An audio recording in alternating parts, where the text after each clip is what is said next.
Ce que je retiens personnellement de cette visite, tout d'abord qu'il y a tout un travail de réflexion préparatoire qui aboutit à faire une proposition de réflexion aux personnes avec qui nous avons travaillé.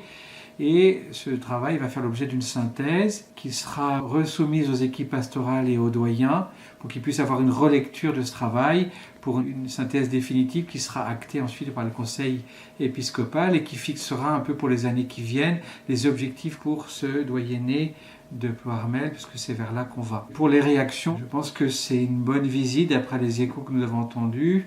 Les gens étaient un peu surpris de la manière, ils ont trouvé que c'était plein d'espérance, que ça donnait un nouvel élan. Disons que la présence de l'équipe épiscopale permettait de poser les problèmes et les vraies questions et de sortir des non-dits, voire même des situations plus conflictuelles, et que ça donnait envie de travailler, un désir d'avancer, de se renouveler, de retrouver un nouvel élan dans la mission.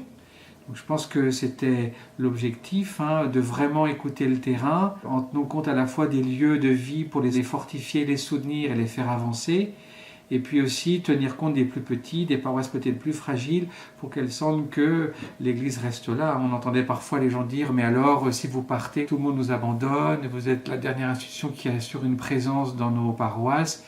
Donc non, l'Église n'a pas l'intention d'abandonner le monde rural, au contraire, mais de refortifier dans un certain sens notre présence sur ce milieu, parce que c'est une question de charité. Qu'est-ce que ça m'apporte comme vicaire général? D'abord de rencontrer plus profondément les personnes, de pouvoir réellement coopérer plus avec elles, d'entrer dans une relation plus personnelle. Deuxièmement, de continuer à découvrir en fait les réalités pastorales de ces paroisses. Et ça, je trouve que c'est une vraie richesse de pouvoir connaître mieux cette région que je connaissais moins bien.